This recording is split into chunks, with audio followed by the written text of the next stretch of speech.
Hello everyone, my name is Samuel Esung and welcome back to my YouTube channel. So today we are finally touching the most important building block in Kubernetes, which is the pod concept. We are going to look at the single container and multi-container pods.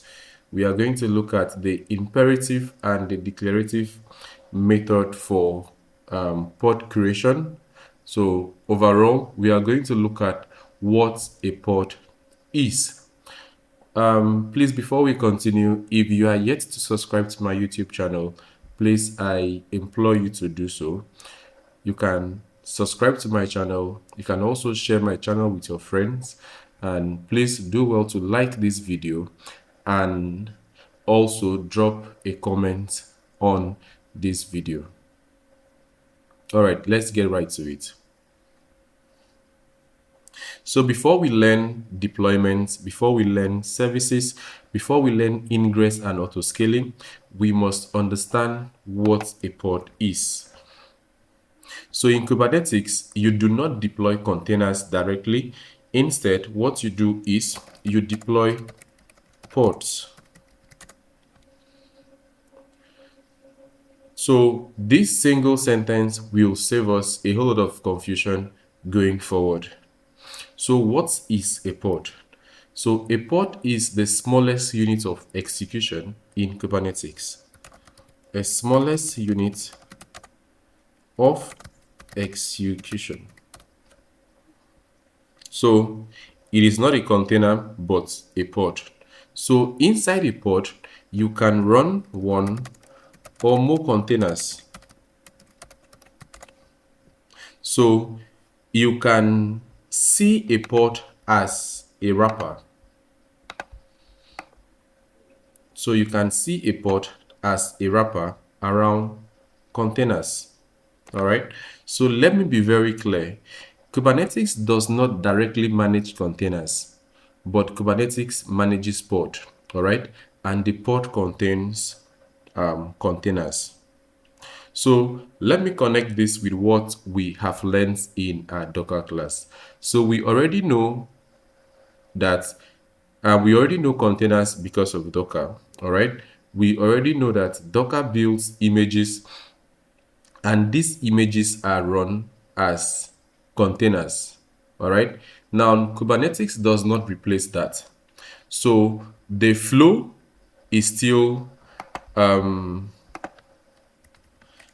image, container. But since we are dealing with Kubernetes now, we now have pod before Kubernetes. All right. So understand that images run inside containers and containers run inside pod. So Kubernetes never runs an image directly. All right. It always runs a container created from an image, and that container always lives inside a pod. Now,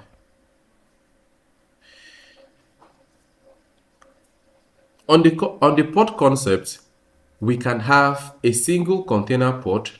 All right. We can have a single container pod, and we can also have the multi-container pod. So for a single container pod,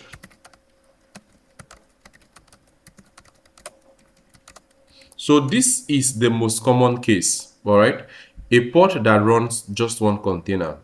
For example, you can have one Nginx container and you can have one backend API container. All right. So most of the pod you will run in real projects as single container pods. How about multi-container pods? This is when a pod runs more than one container, but they are tightly related. All right.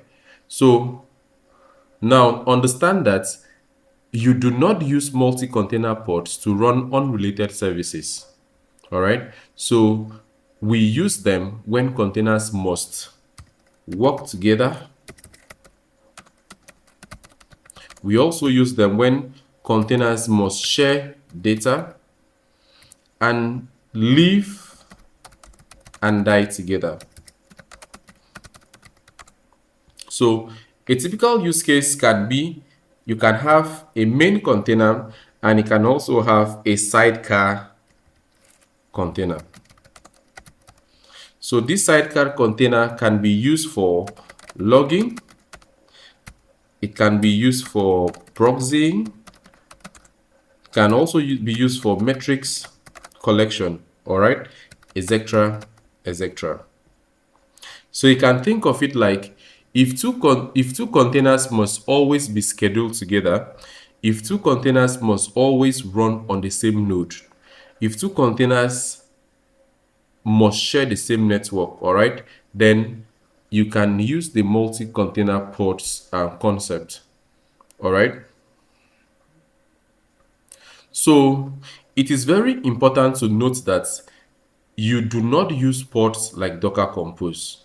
A pod, don't see pod as a micro Docker Compose, all right?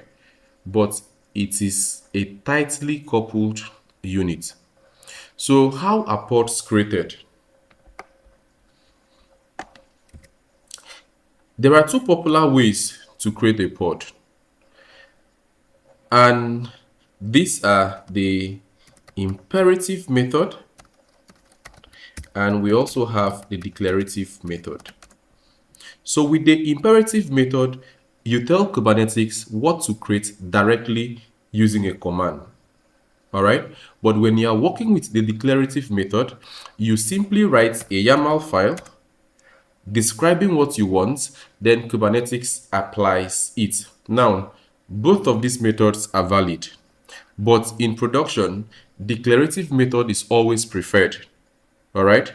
But you can use imperative method for learning purpose. All right. Now, let us create a simple pod. So first, we are going to start with the imperative method, then we go up to the declarative method. So I have a Kubernetes cluster running. If I do kubectl get pods, all right. So I have a Kubernetes cluster running and I have authenticated to the cluster using kubectl. So if you are yet to create a cluster and you are still confused, all right, you can watch the previous video on how to use Minikube and Kine to simulate a Kubernetes environment. So for the purpose of learning, I am using a Minikube cluster. All right. So to create a pod, I will simply use the command kubectl run. So kubectl is the client we learned in the previous video. All right. Now run tells us something. So run tells kubectl that I want to run something. All right.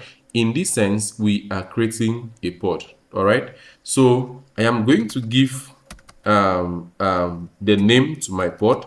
I can simply call this Nginx pod because I am running a very simple Nginx pod. All right.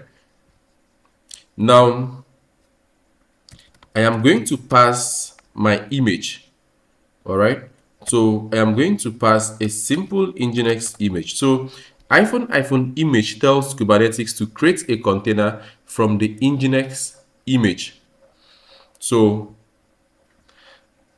since we are creating a pod, not a deployment, it is very important that we add this last argument. So for now, we don't know about deployment. So I am going to explain deployment in the coming video. But for now, understand that -restart is extremely important. So we are telling Kubernetes to create only a pod and not a deployment. So this is what makes this pod a simple pod object. So If I hit enter, then we can confirm that our Nginx port has been created. So let us list the port that we have. So to list the port, I'll simply do kubectl get ports. So kubectl get port is going to list the ports we have. All right. So this is the name we give to our port, and our port is in the running state. Now let us describe our port. So to describe our port, this is going to show us our port event. It is going to show us the container info. It is also going to show us the node placement and also the port IP address. So to describe our port, I'll simply use kubectl describe port, then the name of the port. All right, and the name of our port is Nginx port. So this is going to tell us a whole lot of stuff. For instance, this is the name of our port, and the port is deployed in the default namespace. We are going to talk about namespace in the next video. All right. So the service account for this port is the default service account, and this is the IP address of this port. Now we also have the container section. All right. This is the name of our container. This is a container ID, and this is the image that is running in our pod, which is the Nginx image. You can also see some pod conditions here. All right, pod scheduled is true. Our pod is ready, is initialized. All right, and the rest of those stuffs. So now, kubectl describe is a very important command. It will also help you in troubleshooting. So now you can also go. You can also go into the container, just like when we exec into our Docker container. All right. So we can also go into the container running. All right. So let me clear this off. Then I'll do kubectl get ports again. All right. Now to go into our container, I'm going to use kubectl exec. Then I'm going to get an interactive terminal with IT, the name of the port, Nginx port --. So now everything after this is the command to run inside the container. All right. So I will want Kubernetes to provision a bin bash shell for me. All right. So I'll simply do /bin /bash. You can also try this out with the with sh. All right. So if I hit enter, I am now inside the container. So I can run commands inside this container like hostname,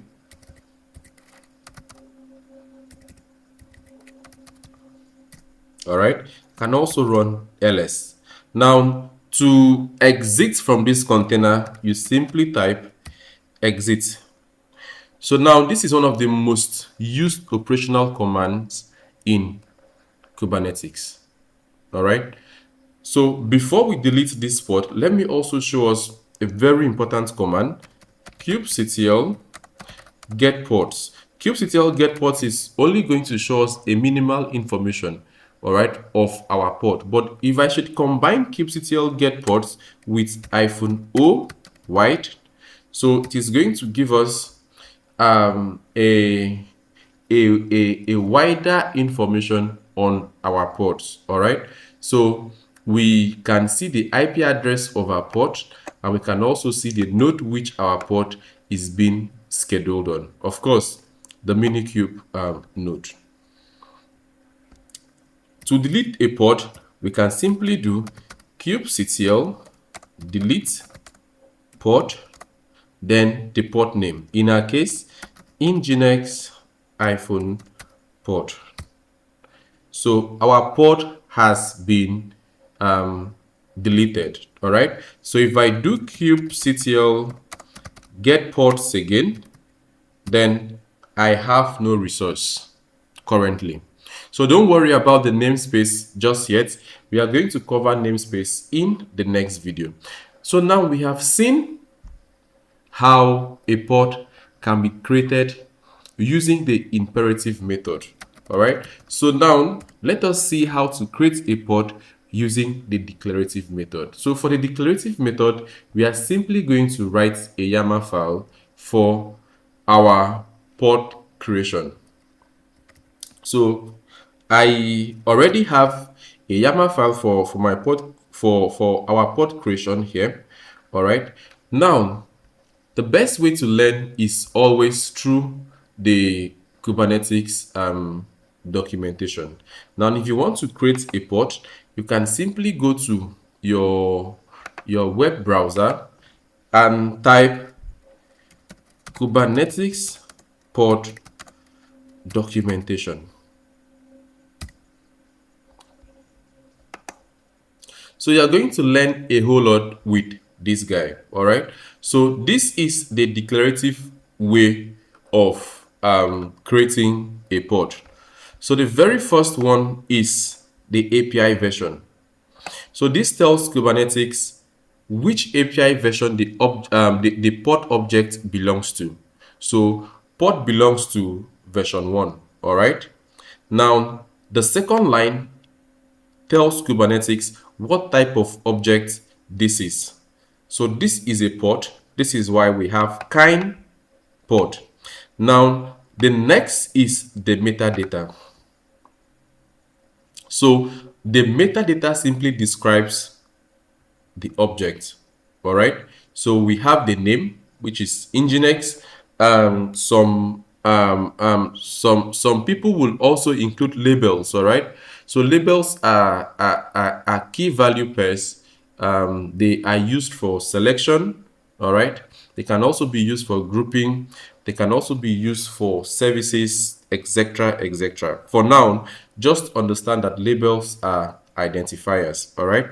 So the most important part of our pod creation is the spec.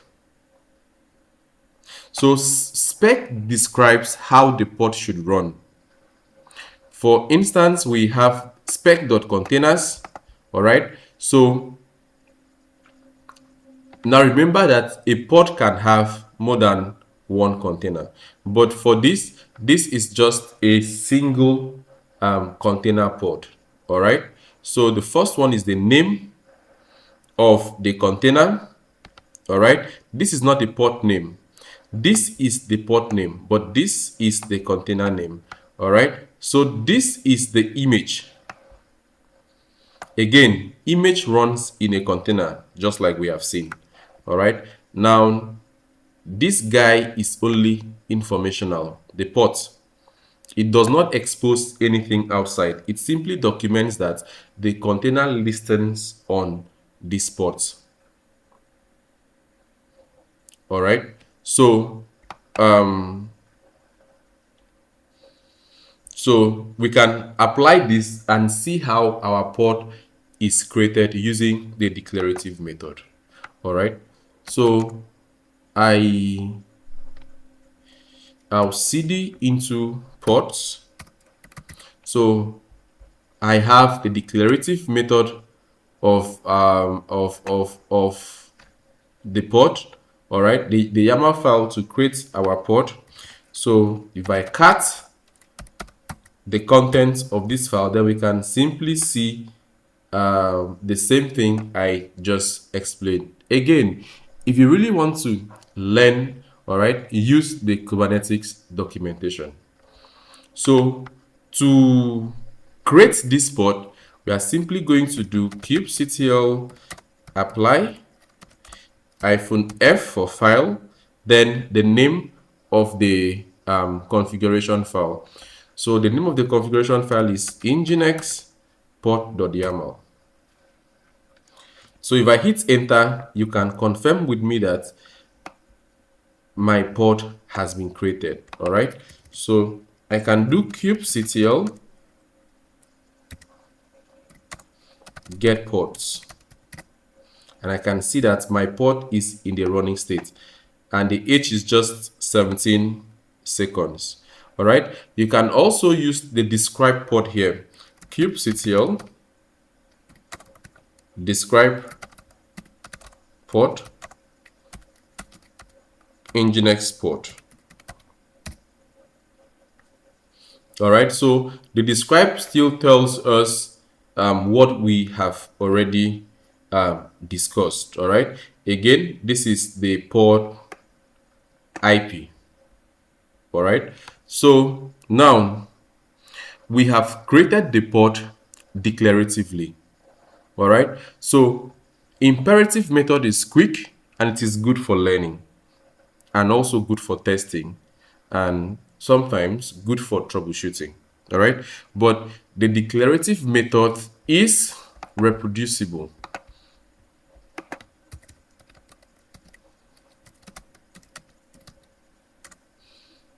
It is version controllable, and this is what you use to apply in real infrastructure. All right, so in your project, your pods will almost always be created from the YAML file. All right, so if you want to see containers inside the pod, then of course we have already used this command, kubectl get pods. Let me clear this off. Kubectl get pods -o wide.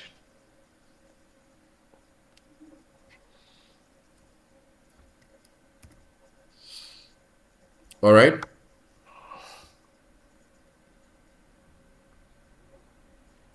Then if we want to see the containers running inside the pods, then we are going to combine this kubectl get pods JSON path is equals to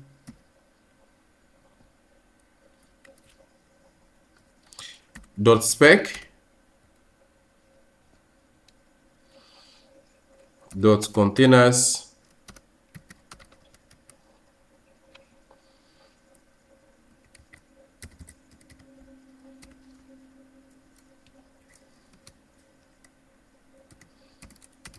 .name. All right, or you can simply use the describe to describe everything about the pod.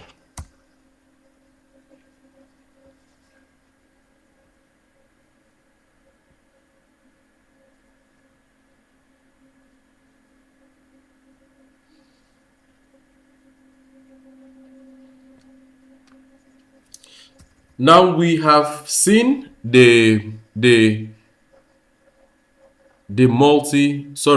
we have seen the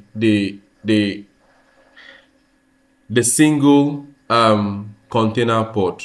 So let us take a look at the multi-container pod. So we are also going to use the declarative method of creating pod to see the multi-container pod. All right. So again, you can also check this out in the Kubernetes pod documentation. All right. So if I do cat multi-container pod, all right, so now under the specification, all right, under the specification.containers, you can see that we have two containers here. The first one is the nginx the app container, all right, running nginx image, and the sidecar container running the busybox image. All right, so let us apply this. So if I do kubectl apply -f multi container pod.yaml. So again, we have two entries, all right, which we have already seen. So understand that both containers share the same port IP, both containers share the same life cycle. So if the port dies, both container dies, all right? If the port is scheduled, both containers are scheduled together. So we can do kubectl.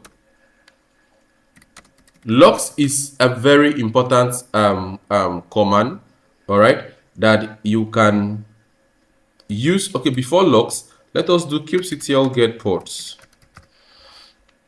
So we have two containers running, all right, and both of them are running perfectly. All right. Again, you can also use the kubectl describe to see the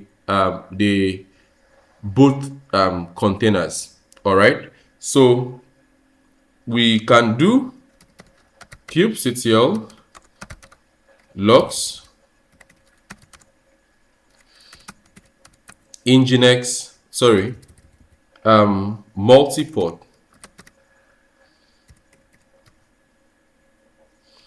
All right. So this is going to show us some logs for our multi-port port. All right. But if you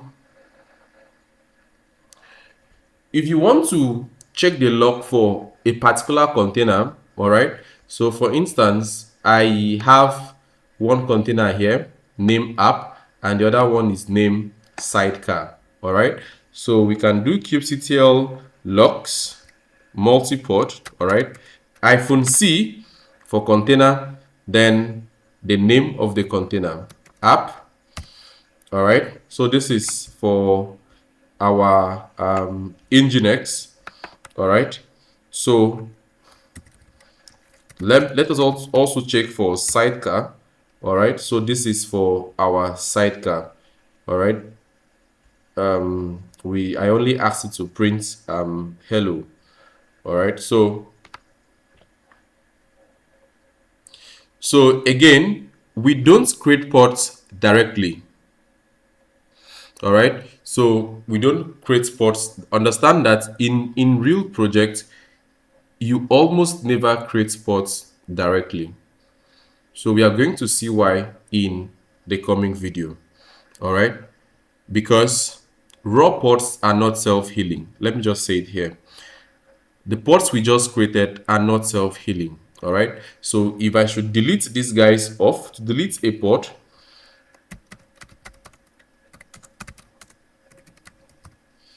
if I do kubectl delete port, then the name of the port, multi-port, and the same thing for nginx port. Now you see that these ports are not self-healing. All right, so in production environments, in fact, when we are dealing with applications, we normally don't create pod. Instead, what we create is a deployment. So we are going to look at deployments in the coming video. All right, so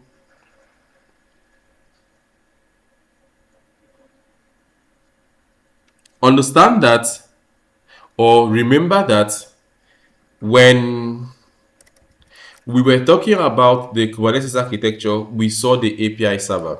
So whenever we do kubectl apply, kubectl create, kubectl delete, the commands goes to the API server. All right, and again, controllers then try to make reality match our commands. All right, so it is just as easy as this.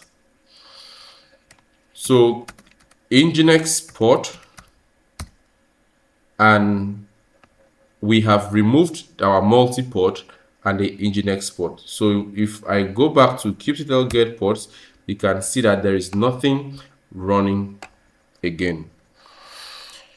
So in the next video, we are going to look at namespaces. So we are going to see how Kubernetes organizes and isolates workspace. If you have stayed with me till now, I want to appreciate you. Please do well to subscribe to my channel, share this video with your friends, and I'll see you in the next video. Thank you.